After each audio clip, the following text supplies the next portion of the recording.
It's February 1942, and you're a born and raised American citizen living on a farm in California. Born of immigrant parents, you've worked hard your entire life to carve out the life they dreamed you'd have here in this beautiful country, this land of opportunity.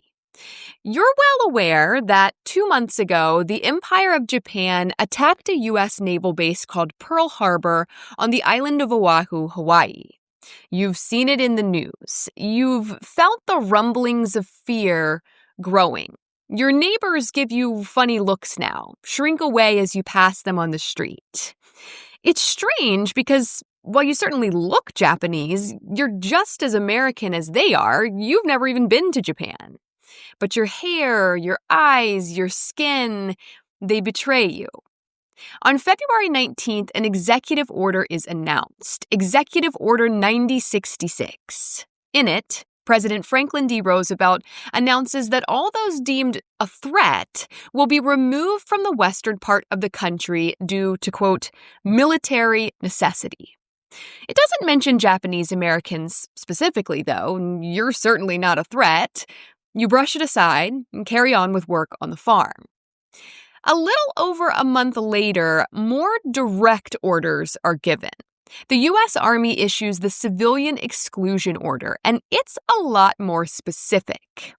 Those of Japanese ancestry living in the western states must prepare for immediate removal. You have 1 week to settle your belongings, give away your farm, pack your bags, and report to an assembly center. You'll trade your comfortable bed in the farmhouse you built with your own 2 hands to sleep on the floor of a horse stall at an old, dilapidated racetrack. What would you do? How would you respond?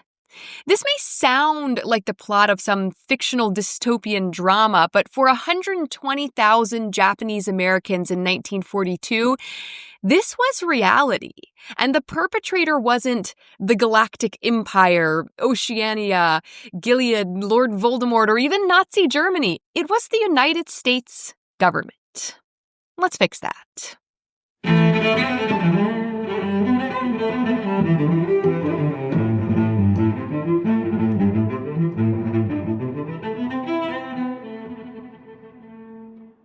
Hello, I'm Shayla Fontaine, and this is History Fix, where I tell surprising true stories from history you won't be able to stop thinking about.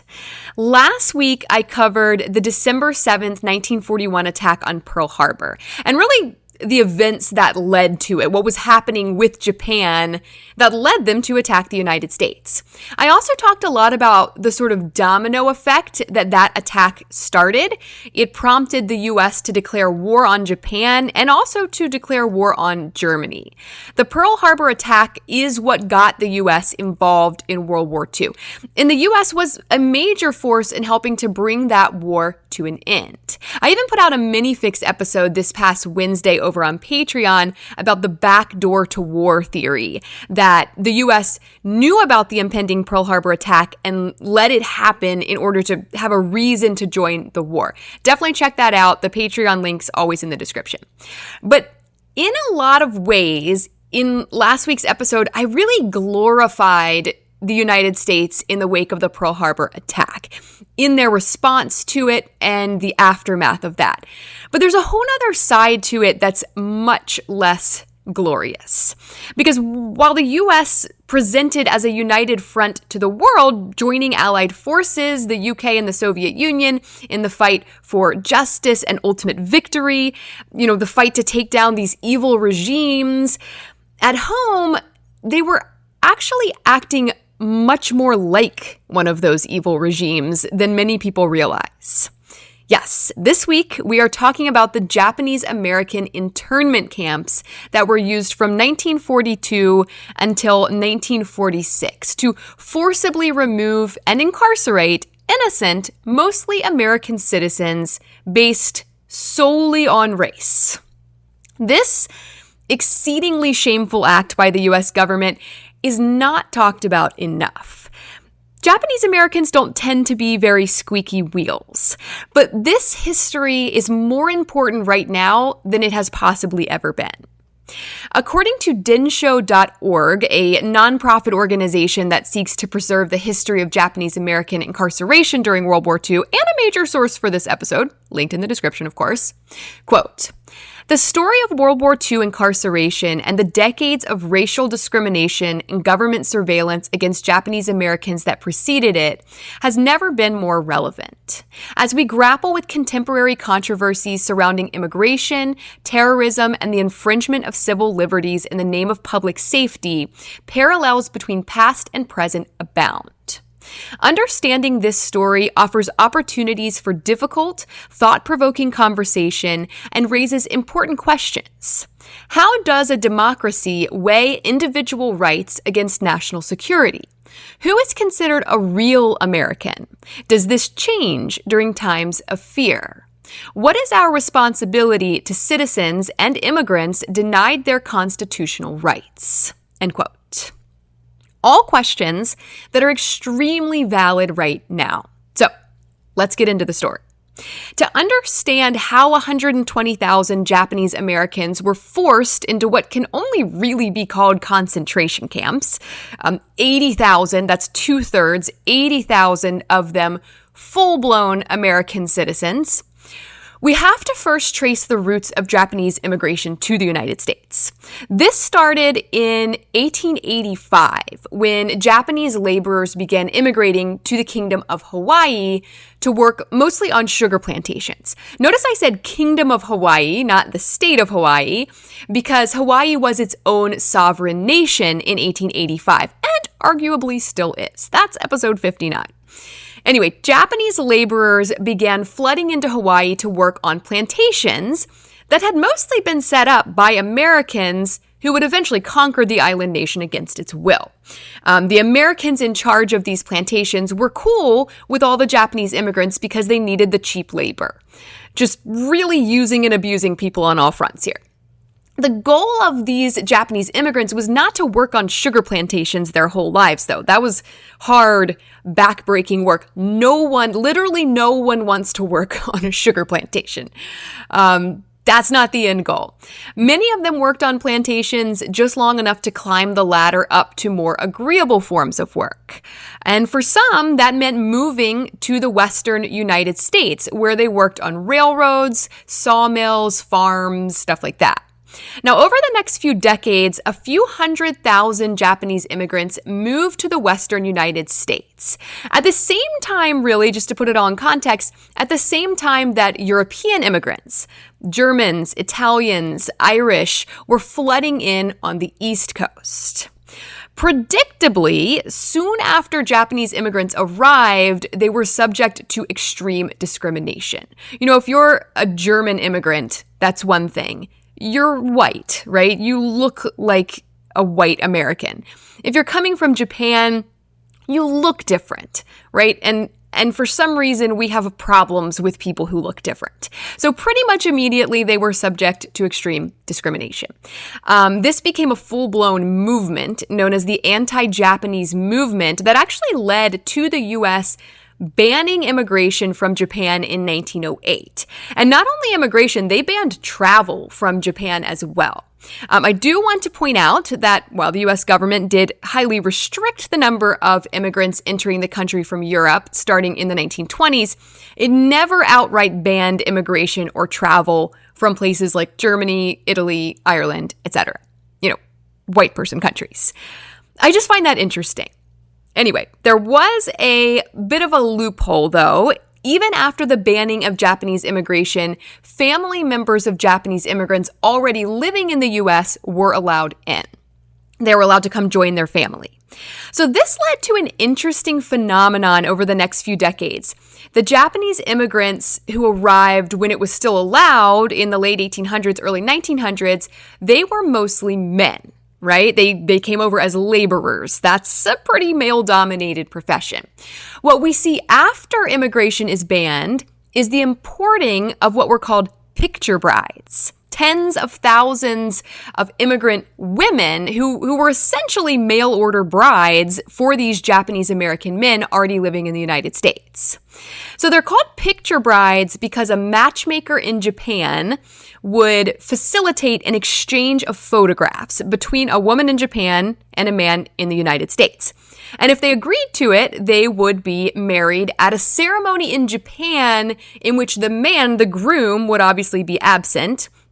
He can't even travel back to Japan because he won't be allowed back in the country afterwards. So he's stuck in the United States.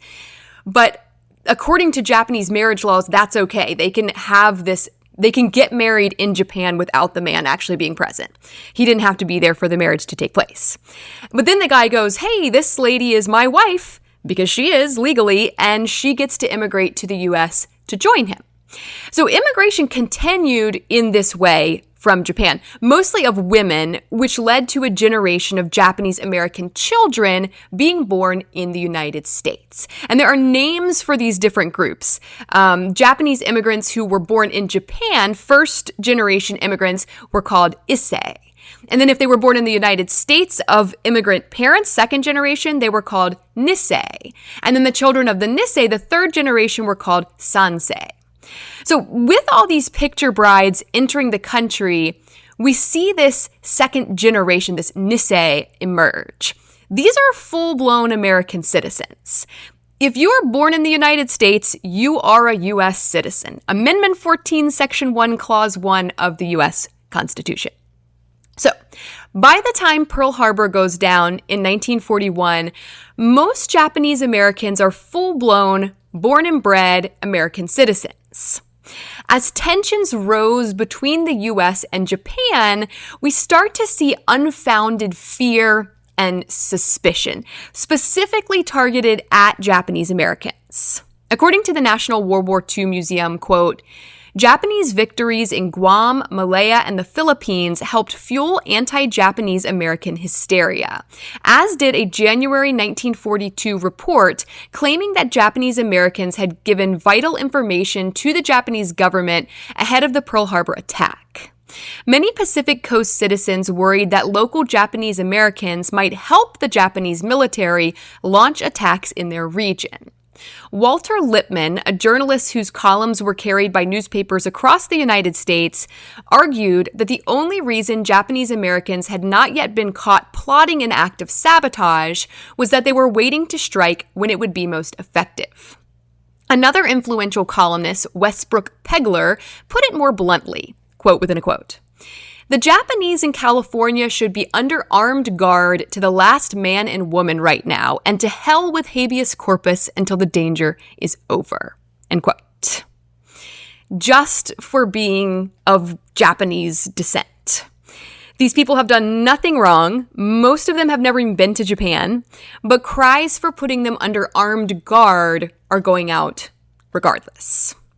The idea arises that maybe they don't need to be locked up. They just need to be relocated. Just get them off the West Coast. But then there's a problem.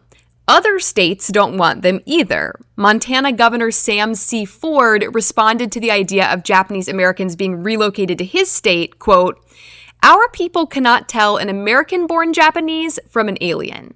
When casualty lists start coming in, I fear for the safety of any Japanese in this state, end quote. So some begin deluding themselves into thinking that actually locking up Japanese Americans, incarcerating them, and not just relocating them is for the protection of the Japanese Americans, to keep them safe. Or they're at least using that as an excuse. Although one former Japanese American detainee later pointed out, quote, if we were put there for our protection, why were the guns at the gun towers pointed inward instead of outward? Great question. Other state leaders didn't even try to veil their racism as false concern for Japanese Americans. According to Idaho Attorney General Burt Miller, quote, we want to keep this a white man's country. All Japanese should be put in concentration camps for the remainder of the war, end quote. That is a direct quote. Don't be on the wrong side of history, y'all. This Burt Miller guy out here looking a fool now. What, it's not okay when Nazi Germany does it, but you're somehow the exception? Don't be a Burt Miller. Just don't. At first, the government didn't want to act. This kind of action would require incarcerating Japanese Americans, many of whom were U.S. citizens, without any clear reason. These people have committed no crimes. They haven't done anything wrong. That's super sketch. Both Attorney General Francis Biddle and Secretary of War Henry Stimson opposed taking action against Japanese Americans at first. But public demand for action grew. Those were newspaper columnists I quoted a minute ago. Those aren't like military experts or like government officials. This is the media. The media was calling for something to be done, some kind of protective measures against Japanese Americans, and they're riling up the public, and this fear and paranoia is just brewing, and eventually the military gets on board, and they're calling for measures to be taken as well. And finally, Biddle and Stimson give in. And they advise FDR that removal of Japanese Americans from the western part of the country is necessary, which leads to the signing of Executive Order 9066. So this order, to be clear, it says nothing specifically about Japanese Americans or Japanese people. It establishes military areas from which anyone can be excluded for any reason.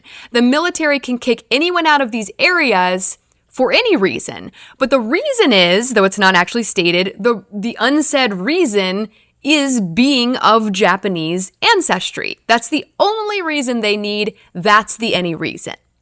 Now, by late March 1942, many Japanese Americans received word from the military that they had 1 week to set their affairs in order and report to assembly centers, from where they would be sent on to what were being called relocation centers.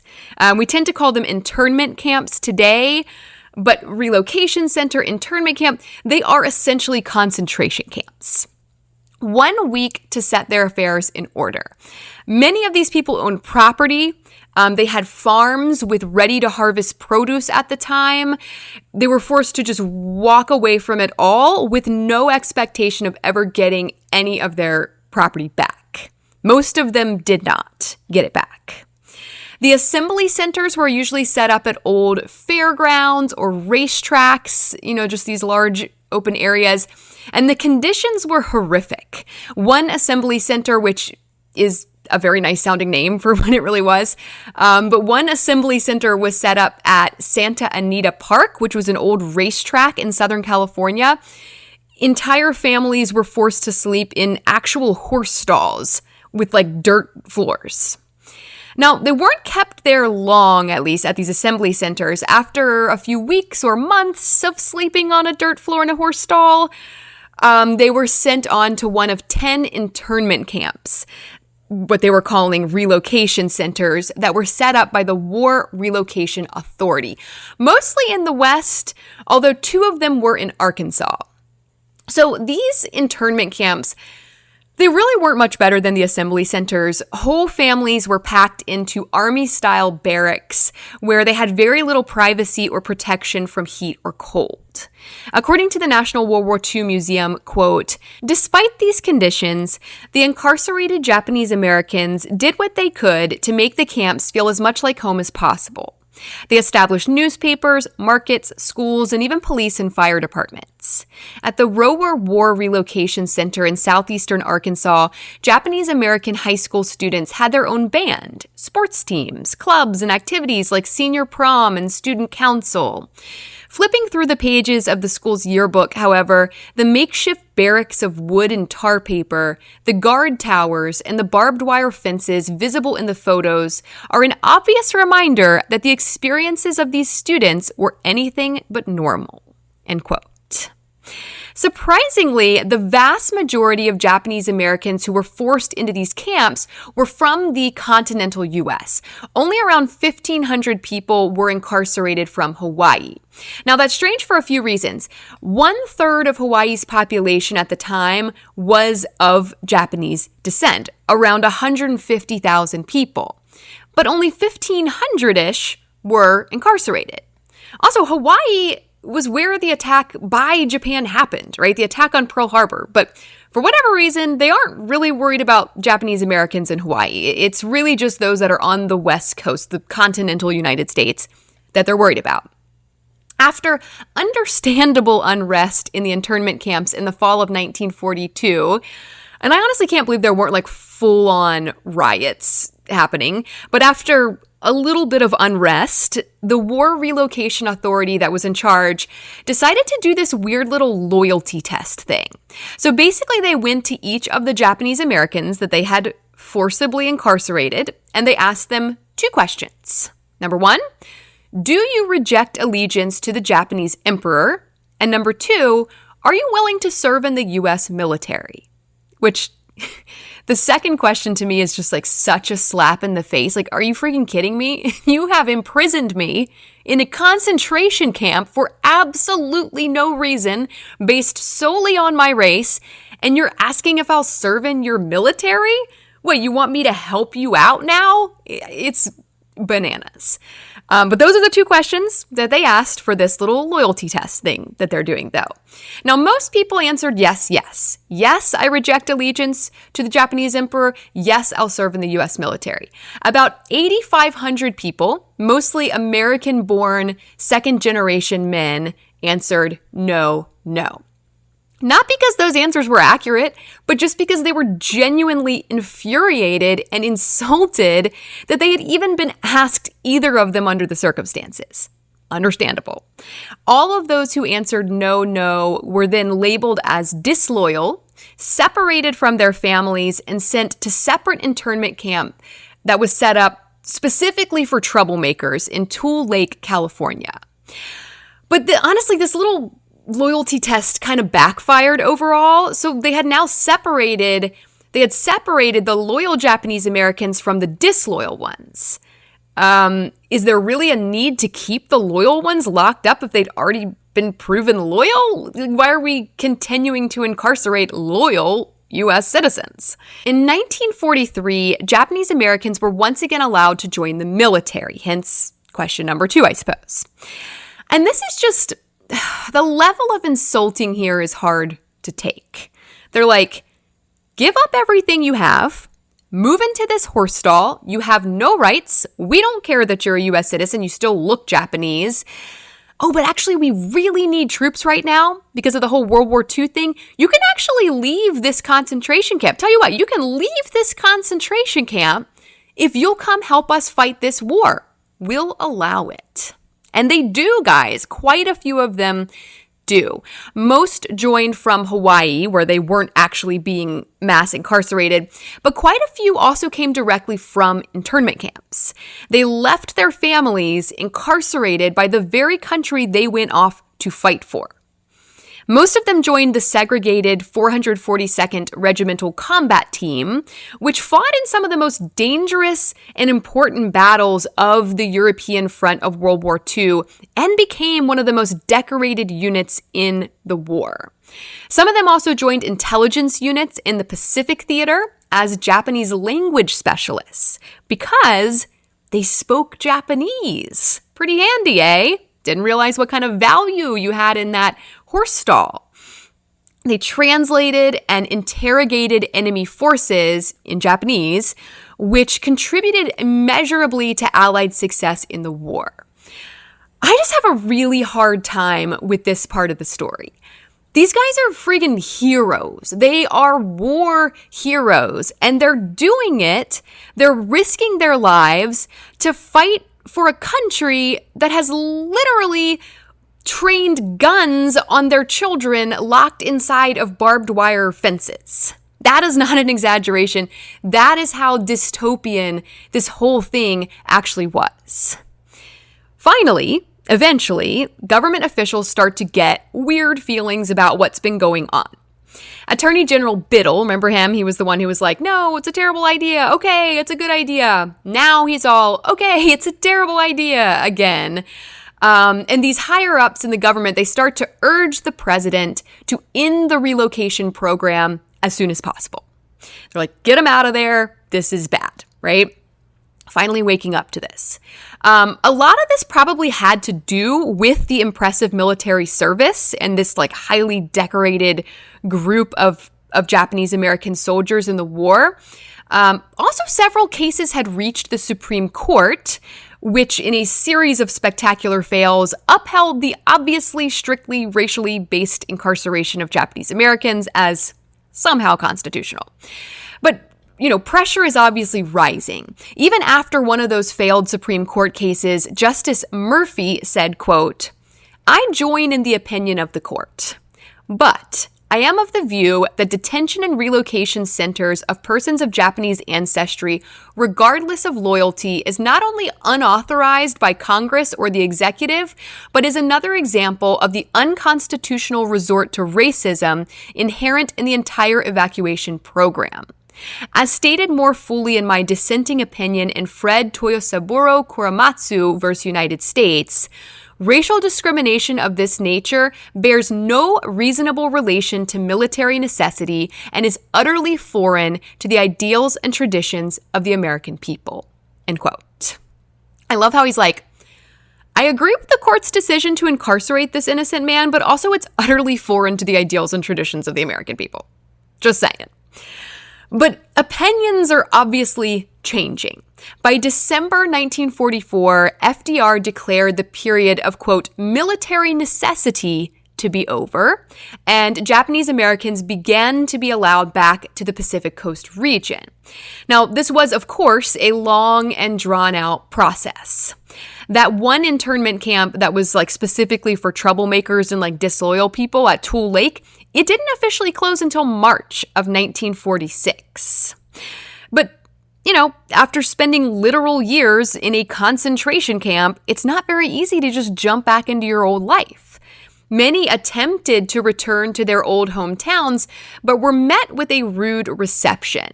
It was clear that many of their neighbors still did not want them back. A lot of the little Tokyos that they'd built had been taken over by other ethnic minority groups in their absence. There was a lot of competition for housing and jobs because they had been forced to give all that up, and they're basically starting from scratch at this point. Those returning to rural areas, they didn't have their farms anymore. They had no livelihood. Everything had been taken from them.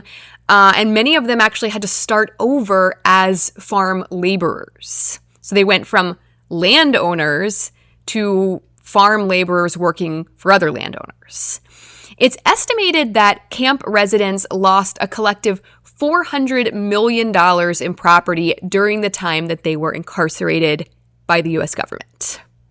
But pretty immediately after the war ended, Americans began to sort of snap out of it, this weird like anti-Japanese trance that they had been in during the war.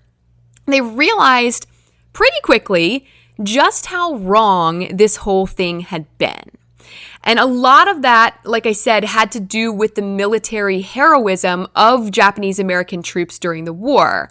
But also another thing, though, the recently released Japanese Americans, they weren't complaining. They were just going home to literally nothing and being like, oh, well. And I don't know if that's like a cultural difference or what. Like I said, they were not squeaky wheels at all. According to densho.org, quote, Japanese Americans were soon being proclaimed a model minority, end quote. In 1948, just 2 years after the final internment camp was closed, the government paid some $38 million in reparations. Although I'll remind you that the estimate for property value lost sat at $400 million. So thanks, I guess. But where's the rest? Everything was pretty quiet until the 1960s when some younger Japanese Americans became inspired by the civil rights movement to finally speak out about the injustices suffered by their families. And this eventually led to the redress movement in the 1970s, which led to the Civil Liberties Act of 1988, signed by President Ronald Reagan. So this, finally, 46 years later, finally acknowledged the injustice of Japanese American internment and apologized for it. And it also paid out $20,000 to each person still living who was incarcerated. It's a nice gesture, $20,000, but I don't think that even begins to cover, years of imprisonment and giving up everything you'd worked to achieve in life. But, hey, thanks, Ron. Despite the obvious setbacks and generational trauma suffered by Japanese Americans, they ultimately made a stunning comeback. After attempting to return to their homes in the West, only to find nothing for them there, many moved east instead. Since then, they've graduated from the best schools in the country. They've excelled in high-level professional jobs. They've made countless contributions to technology and infrastructure, culture, not to mention farming and agriculture, which they completely transformed on the West Coast. It's a testament, I think, to their resilience and their work ethic to not let injustice hold you back. You can sit and stew. You can throw your hands in the air and give up. You can use oppression, discrimination as an excuse for everything that's wrong in your life. And it would be warranted, honestly. It would be warranted. But would it help? Would it serve you? Or can you succeed anyway? Can you get up? Can you go about your life? And can you succeed anyway? Can you succeed despite it all? Can you dust yourself off and carry on? Is it easy?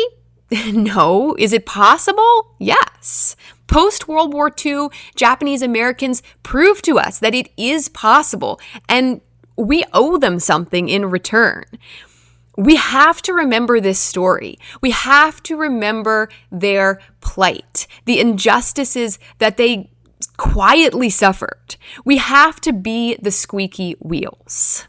Densho.org writes, quote, "Keeping memories of the incarceration alive also gives Japanese Americans the power and responsibility to speak out when other groups are unfairly targeted because of their race, ethnicity, gender, sexuality, or other identity. Having once been victims of such discriminatory policies, Japanese Americans are keenly aware of that history. This gives their voice special authority in speaking out for others." End quote. I fully agree with that. I do think Japanese Americans' voices have special authority in this matter, but I also don't think Japanese Americans alone should have to bear that responsibility.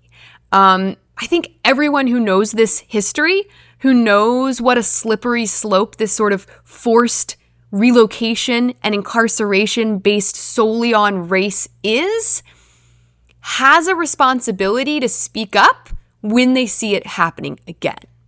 So, let me ask you this, honestly. Do you see it happening again?